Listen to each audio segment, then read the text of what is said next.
A day in my life as an AB English student na mahilig mag-vlog at mahilig magluto. So everyone, this is my Thursday ganap kaya tara hayaan nyo kung isama ko kayo. Good morning guys! Ngayong umaga tara at samahan nyo na muna ako magluto ng almusal. As you can see, nagluluto lang pala ako dyan ng itlog. Ganyan, luto nga sa itlog yung trip ko sa ngayon. Dalawa nga pala tong trinito ko kasi dalawa kaming kakain. Magluluto lang din pala ako nitong pork chop at piprituhin ko lang siya. Pero hindi siya yung pork tonkatsu, iba yun. Hindi ko lang gayahin yung lasa ng pork sa kinakainan namin dun sa La Playas. Pinukpo ko nga lang yan dyan para ma-absorb yung mga ingredients na ilalagay natin. Nirab ko lang pala yan sa salt and pepper pampalasa. At habang nga nagluluto ako, lumabas muna kami sa gate kasi nakita namin na dadaan na pala yung mga nag-intrams na elementary. Nandyan kasi yung kapatid namin na kinder kasama sa parade kaya gusto naming panoorin. By the way guys, malapit lang pala kami sa school dito sa elementary. Tatlong kapatid ko pala nag-aaral sa elementary pero yung dalawa ayaw naman mag-intrams. Kaya yung bunsong kapatid lang namin na kinder. Ewan ko nga kung bakit ayaw nila mag-attend ng intrams ako nung elementary, gustong gusto ko yun. Red team nga yung kinder namin na kapatid kaya dumaan na sila at dito pala si mama umuwi muna ng saglit. Sabi niya kakain na daw muna siya kasi hindi pa daw siya nag-aalmusal. Kaya sumunod na lang siya ulit sa school pabalik. At ito nga guys, binalikan ko na pala yung niluluto ko.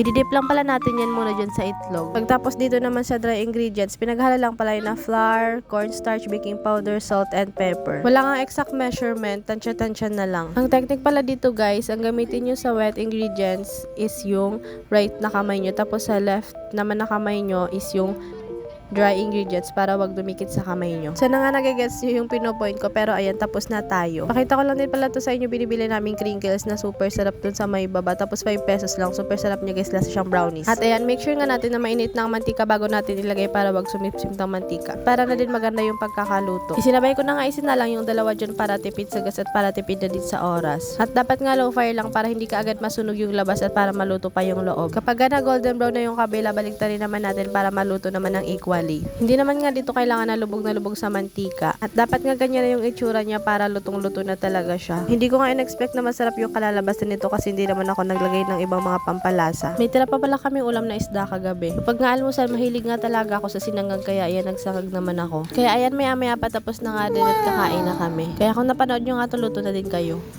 Isa kami naman ako magpapagay. Lalagay ko lang sa pagkakas.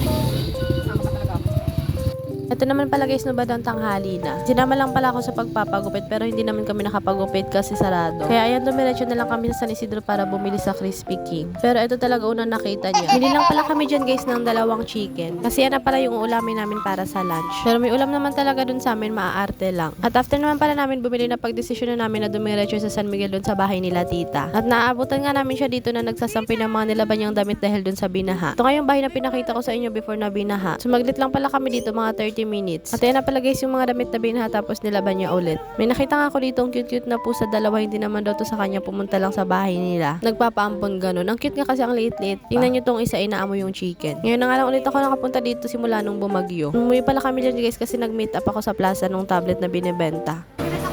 Wait lang! Again! Sa ito nagmaputi. Guys, ibenta ko na pa ang tablet. For only 2,000 pesos, tawin na kayo. Ito na. Meow, meow, meow, meow. Meow, meow, meow, meow, meow.